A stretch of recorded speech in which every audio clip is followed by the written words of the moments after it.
much for being here. This is Get on the Bus, presented by Salvage Station and IamAVL. We have with us Handmade Moments, this two-piece out of Arkansas that I've just been falling in love with their music recently. We're so happy to have them. We have Anna Moss and Mr. Joel Ludford over here. He is, as you can see, a unicorn. I'm a tuba unicorn. A unicorn. Tubacorn. A unicorn. A unihorny. I don't know, like, the Handmade, like, let's just go straight at this, right? Like, Handmade Moments is the name of your band. Like, you guys understand that, like, people are going to read that and the first thing they're going to think about is masturbation or hand jobs, right? Right. Okay. All right. I just want to make sure that we're, like, on the same page right off the bat. So let's go from talking about Masturbation blowjob or hand jobs to, like, something a little heavier here. So there's this quote that I read from you, Joel, in the KC Theater. And we're just going to dive straight in. It says that all presidents do damage, but that Trump is the most accurate representation of the history of America. Yeah. I was wondering if you could kind of unpack that a little bit for us. Sure. That quote came out of some frustration I had for people being so surprised that Trump was our president. Yeah. So surprised that this country was, is like such a racist country founded on conquering other peoples and founded and sustained on war. So I think that he's just like a very accurate representation of what our country has always been and what our institutions have always been. Even Harvard University was founded by slave owners. Dartmouth University, University of North Carolina, all these were founded by slave owners and really like propped up and funded by slave owners throughout the really beginning years of those institutions, those big universities. So for me, that's what it means. It's just, this is America. This is the continent where Europeans showed up, and we had guns, and the natives didn't, and we were like, this is ours now, you know. And so he's very much that, you know. If he's not that, I don't know what he is. Yeah, I mean, he's made in our own image as Yeah. much as, like, we want to not pretend that that's the case. Which to me is maybe even less. It's very dangerous. It's very dangerous. But so is a president that expands wars from 2 wars to 7 or 2 to 8 like Obama did, and then the international world doesn't have such an outcry because he's not so obviously gross. Yeah. You know, so both are dangerous. That's so true. It's so true that, like, sometimes the really obvious creepers are the easy ones to point out, but the guys that are a little more subtle are the ones that are the problem. They're also big problems. Yeah. You got the Democrats gave us Trump, you know, by sabotaging the election. Yeah. So it's like by sabotaging themselves. Yeah, by sabotaging themselves. So I'm not surprised, and it's a very much, he's just a very accurate president for our country. I think we have so much more than that, but as a whole, as a giant institution, and if you look at our history as a whole, it's a pretty good representation of what we do. Yeah. Sadly. Very sadly. And y'all address a lot of these issues in your music. Some of them very directly, some of them a little less directly. A lot of the themes that come up, I hear a lot about global warming and a lot about the environment. I know y'all are doing this thing where you stick around a day after your show and plant trees with people. Can you tell me about that stuff? That sounds pretty cool. We try to do it when we can. It's called Action Days, where we can get fans from our shows to come the next day and help us plant trees or work in a community garden or whatever we can get organized. Yeah. And we've been able to do some in Arkansas so far, and we're trying to expand to more places that we're playing. But it's part of what with our label Jumpsuit Records. Every time you stream our music on Spotify, a percentage of the money goes to funding Action Days. So whatever we decide to do, whether it be buy trees from a local nursery to plant in the ground, is paid for by streams. Wow. Yeah. That's awesome. So obviously you should be streaming as much as possible. Yeah. You know, nobody's going to complain if you just want to put it on stream and go to sleep, for the end of the night. Nobody's going to have any problem with that. We got a train rolling by, so we're going to take just a little, step back for a second. Because I need We should have trains. Trains. That are functional trains. High-speed trains. What if we just stop spending, we're good, right? We're just rolling. Save money on war. What if we just stop spending all this money on creating new wars everywhere that, on being, basically, we're like the global mall cop at this point. Yeah. Maybe we could like hold off on being a mall cop. But we're like for a little bit, going take into care like of our own people. Spencer's and like literally like stripping teddy bears and cars and stuff. We're like enslaving like Derek who works the counter. Yeah. You know, like, Derek just wants to be free. dude, Derek's just trying to get on soda break. He loves the soda fountain. So let's go back real quick to these action days that we were talking about, right? So you guys do these action days, you fund them through your Spotify streaming, and you wanted to talk about one specifically. Yeah, we did one recently in Arkansas, in Fayetteville, Arkansas. That's like the most recent home we've had. Since then, we just rented a house in New Orleans, so that's kind of our home too.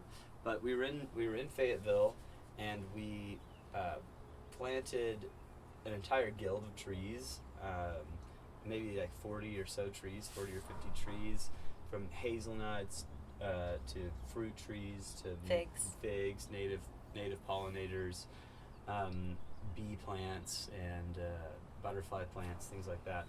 And it was the day after our show. We had a good amount of volunteers show up, maybe 25, 30 people, and we planted all these trees together in this community farm park. And this community farm called Tricycle Farms in Fayetteville. We work with them as much as we can. We help them out with their fundraisers called Pesto Fest. One amazing thing they do is they fight food insecurity in Northwest Arkansas. Yeah. And 1 out of 4 children in that county, in Washington County, are food insecure. So that's like a kind of a soft word for starving. You know, they're nutritionally deficient and they don't have enough calories.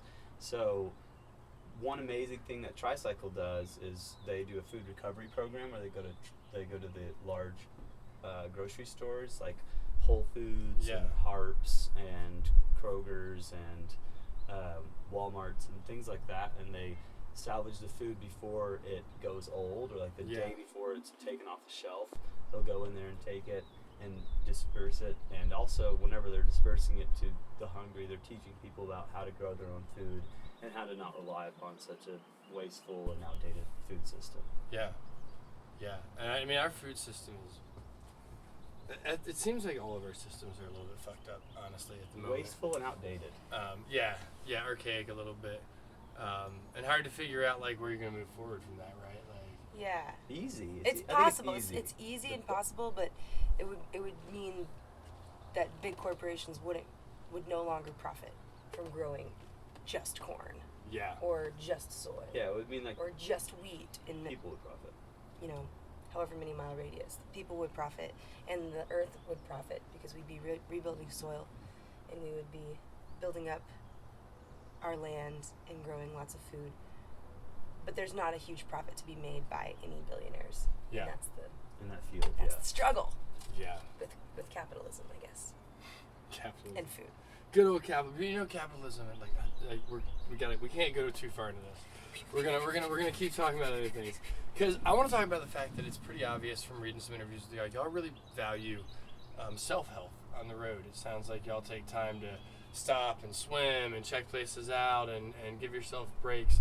Can you talk about how you feel like that impacts your shows, your live show, when you're actually up in front of people? You gotta take time for yourself, and it's really hard to do on the road. It's really hard to get a moment to jump in the river, because if there is an extra moment, you just want to be sleeping or anything. But if you can get out there and go on a hike, go on a swim, anything, it definitely helps with mental health for sure. And I mean, mental health, I think, is a big part of everything else that's going on right now today. What else do y'all do? Do y'all have therapists at home? I wish. We need them. I think the more I travel around the world, the more I'm shocked and surprised at how far behind this country is when it comes to social programs such as mental health and physical health. It's really hard. It's really very difficult to get a doctor, to get a psychiatrist, to get a new practitioner, to get an insurance policy. It's all like a lot of effort, especially when you run your own business and you're your own driver and you're your own everything. So no, we can't afford the time right now to research and find a therapist, or else we would both be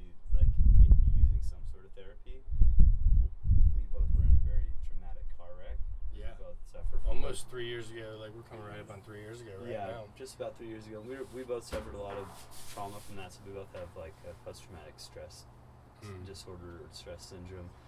And right now we deal with it by getting out in nature and doing a really deep breathing and meditation. Those are like the only self-help things that we can use, that we have available to us, is just taking time to like clear your mind and only focus on breathing and trying to get as much oxygen in your body as possible, and then like swimming and enjoying nature, enjoying the interaction between your body and the natural world. I think it's very therapeutic, and it's something that when you're in a car every day, your body craves. Yeah. Your body really craves to be in the natural world and to just lie down in a river and float and all that. So we soak that up as much as we can.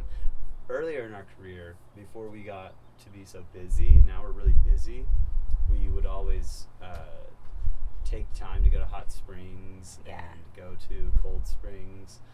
And one reason we were able to do that is because we didn't have such a busy schedule. Yeah. We wouldn't book like a bunch of shows. We'd book like maybe in 2 weeks we'd book maybe 3 or 4 shows. Yeah. And then we'd have time to pick up shows between it and do whatever. Go to the river and hang out there. So it's even more important now than ever to jump in the river. There's a river over there, right? Yeah, there's a river right there. I'm gonna jump in that thing. Yeah, pretty go soon. for it. Busy. Well, so y'all are originally from Arkansas. You're now living in Nolens. You said you wanted to move to New Orleans because you thought it might thicken up the music a little bit. It gave me a really good like visual like stew. So like, how do you feel that's going? Is it starting to thicken up a little bit? I love it. I love New Orleans. It feels good to be there. And whenever we're gone, I'm always so excited thinking about going back. It's thickening her roux for sure. It's thickening my inner roux. I can see that. Yeah. There's so many amazing jazz musicians, and jazz is my roots. Yeah. So that's like what I started when I first got into music as a child. I was listening to Billie Holiday and Ella Fitzgerald, Louis Armstrong, all these old jazz singers, and I was singing all these songs as a little kid. So being around it when it's all around me now in New Orleans is so inspiring, and it's definitely thickening my roux for sure. Awesome. It's thickening my roux for sure. I'll tell you how. I have this sousaphone, and a couple years ago after the car wreck, all of our instruments were destroyed. Yeah. We had no instruments. Isn't that beautiful bus? Yeah. And a beautiful bus. It would run on solar. Had a solar-powered stage. It had a engine that ran off of vegetable oil or waste oil, and it was painted by muralists, and we would play shows on the stage on top of the roof. So that was destroyed, and with it, my hip and my feet were both rendered useless for a while, and my instruments were all destroyed. So a very awesome, kind woman that I'd met right before the wreck donated a sousaphone, old E-flat sousaphone, to me right after the wreck. She said, "Joel, I know you were looking for a tuba, and I know you don't have any instruments right now, so I wanted to give you this sousaphone." So she gave me the sousaphone, and it got me back into the sousaphone again. And so since I moved to New Orleans, I got a new sousaphone. This is a B-flat sousaphone. All right. You can't play E-flat in New Orleans because it's too puny. Okay. It's a little baby. They need something All right. fatter, This heavy. is the big heavier, one. This is the bass horn. You gotta have that big bottom on it. So my roux has increased in the low end. You know, every morning I'll just like wake up, I'll get my sousaphone, I'll walk out my front door, and I'll just take like a right and walk down the block, like 8 blocks, and take a right for 4 blocks, and take a right for 8, take a right for 4, and back in my house. So I just like walk around, Just playing sousaphone. playing sousaphone, like interact with people. I'll see other musicians I know, and like that influences me a lot. And the music culture is worth mentioning in New Orleans. Like, Oh, God. you got, maybe 4 to 8 European cultures and all their instruments that showed up to the New World.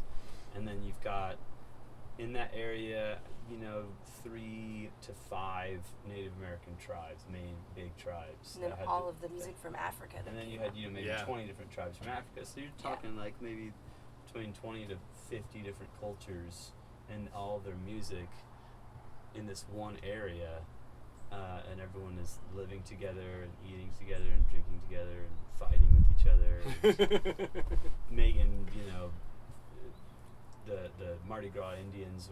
That's a tradition where the Native Americans would help sneak the black slaves off the plantations into safety. And to this day, the black people who still live in New Orleans wear these beautiful dresses that are Native American dresses. They sometimes take 3 years to make these dresses. These tiny little beads. Made by beads. Tiny and beads by with feathers. thousands of beads on them, the most beautiful designs. And they have these big celebrations to honor the Mardi Gras Indians. It's really beautiful. That is really beautiful. And that culture is like, that's how my root is thickening. I'm soaking up all this and learning all these different rhythms and different songs, different melodies from all around the world. Yeah. And also learning like the history and learning why it feels so deep and feels so heavy in that town and in that music.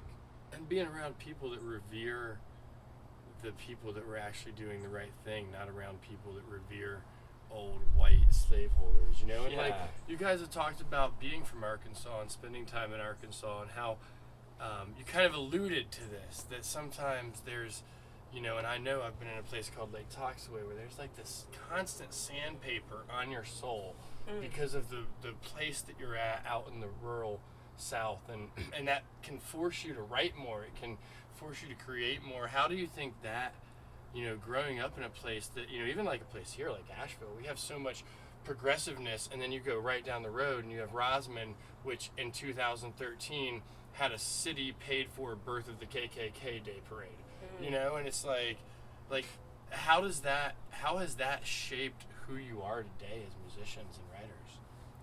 For me, it's the contrast is very helpful in a lot of ways. I was raised in a very conservative spot, and I saw those points of view from a very early age, and that was part of what was shaping me. And then getting out of that and forming my own view, and then traveling, it's good to see both sides. I think it's really, because I feel like people all want the same things. We all want to feel safe. We all want love. We all want to eat. We all want shelter. And just how we're getting that is where things start to get muddy and confused. And then there's propaganda on TV, and we're all pitted against each other. And it's wild. But I think at the bottom of it, we all just want a good life. Yeah. At a young age, I grew up in Arkansas. We both grew up in Arkansas, and Arkansas is a very impoverished state. It was a slavery state, and I could feel from a young age like there's like something wrong, something very broken, something was off, and the priorities were not straight or something. And so I've always tried to use that as my guide. You know, when you grow up in a situation or in a place that maybe has a lot of problems like bigotry and racism, then if you feel something inside of you that says, "Oh, that's not right," then that's like your soul, or that's like your guide. That's you telling yourself how you feel about the world around you. So I consider myself lucky to have grown up confronting so many of these problems at such a young age, because it's shaped who I am. Yeah. And now that I'm an adult, like, I know how I feel about issues because I had to confront them at a young age. I know that the incarceration rate is crazy, and it favors certain demographics. Yeah. And I know that Very much so. I know that where I grew up, it was a very racist place, and I remember hearing things like black people have an extra muscle in their leg. Yeah, Or yeah. I heard that one for different, sure. very Harvard 18th century race science kind of stuff that's still like left over, and all the lost cause stuff. And all the lost cause stuff, and Yeah. and learning about the Tuskegee experiments. And so I'm glad now that I grew up in grew up in like the heart of slavery, because I I have been confronting it and the problems in my society ever since, and I use those problems as like jumping off points. If there's a problem, there's got to be a solution to it. Mm-hmm. Yeah. So that's what it's done for me. And I see people, friends of mine that have grown up in like bubbles Mhm. where they don't have to confront these kind of harsh truths of the world, and they're just now having to like make up their minds about how they feel about corporatism and about the global market and about the world we live in. Yes, And your shirt kind of ties in with this, right? Can we look at this shirt real quick? Yeah, this shirt represents spanking the patriarchy into submission. So this man here, he represents the corporate oligarchy that holds us down, and the woman represents feminine balance, bringing the feminine back and bringing some balance into the current system. spanking him into submission. It's like, and I'm seeing it, like I see it so much compared to like 10 years ago, just the way I see women dress and express themselves and like show their armpit hair and grow their leg hair out. It seems like women don't give a fuck. Hell yeah. And And that's how it should be. And that's how it should be. and that's how it should be, and like that's like it's coming. Like men, buckle up, because like we have. I mean, I'm sure Galen, We've been in control for the past bit, right? Especially in this country, like men have been the leaders of this culture, and we're driving ourselves to extinction. We're driving the entire world to Every collapse. So it's species. time to pass the ball over and see what the ladies can do. They harbor life within their body, you know, and we gather resources and bring it to the family, you know. So it's like we need to chill out on the gathering resources thing and just like harbor more life. Yeah, yeah. And there's plenty of resources. Let's keep us alive. Let's keep the humans and the other species on this planet alive. I think that should be our next goal. yeah. It's just staying alive. Keeping alive. Classic disco 'Cause- tune. Awesome. Well, so you guys, we gotta keep moving here because we gotta get you guys to your show. Yes. So you guys have this album coming out here in just a little bit, and it's gonna be an album full of covers. Is that right? I guess you guys probably don't want to give me too much information, but can you give me some kind of spoiler here? Like, what are we looking at here? We're looking at a whole splash of different colors. James Brown. We're looking at a little bit of Chaka Khan. Hell yeah. We're looking at some Grateful Dead. Hell yeah. John Lennon. Basically, we love playing covers, and we've been playing different covers, just songs that we really like, that we really dig for many years. And we'll put out videos. We're doing a little bit of Erykah Badu, Bill Withers, songs that we like, and we've put videos online that people liked. And Here's your clue. If you want to figure out what is on the album, you go to our YouTube page or go to our videos on our other social media sites, Facebook and Instagram. Find your favorite ones, and then Videos. those favorite like cover videos that we've done, and if that's your favorite song, there's a good chance that we're putting it out. All right. Yeah. And y'all are gonna play one right now. That's cover for me here on Yeah. the bus. Yeah. Let's do it. Let's This is see a what new we one. got. This is Get on the Bus, presented by Salvage Station and IamAVL. This is Handmade Moments. We're really excited to have y'all here. Thank you so much for your time. And we have a sousaphone on this bus, and I'm pretty fucking psyched about that. yeah.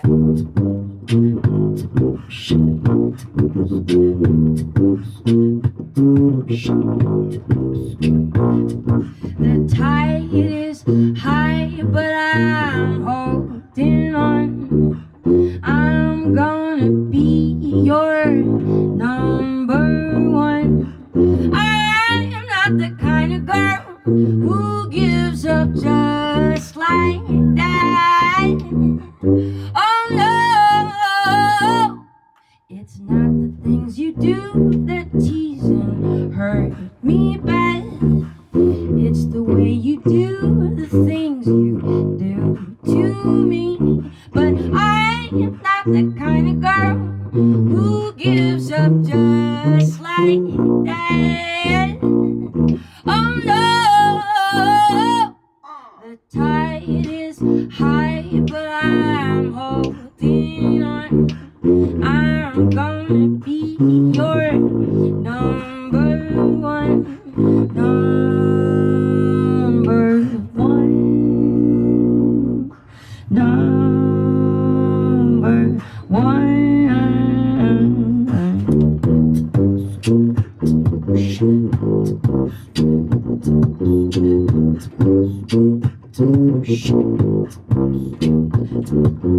Every girl wants you to be her man.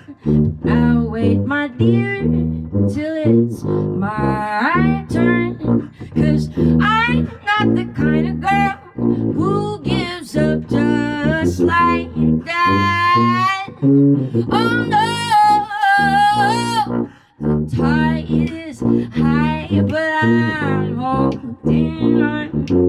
I'm gonna be your number one, number one, number one.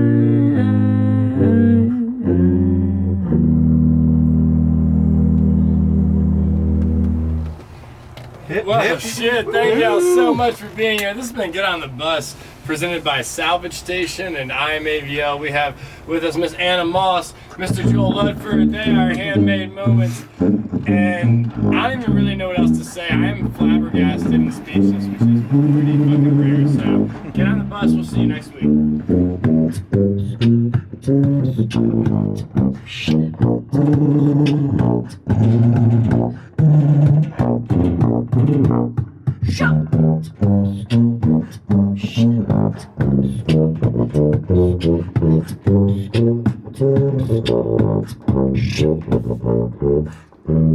We gotta go, guys.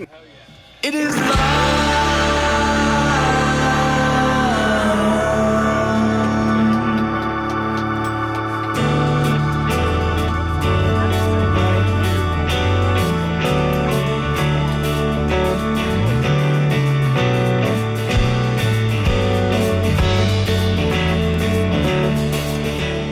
Crystalline entrance, men of weight, feeling heavy makes me wanna get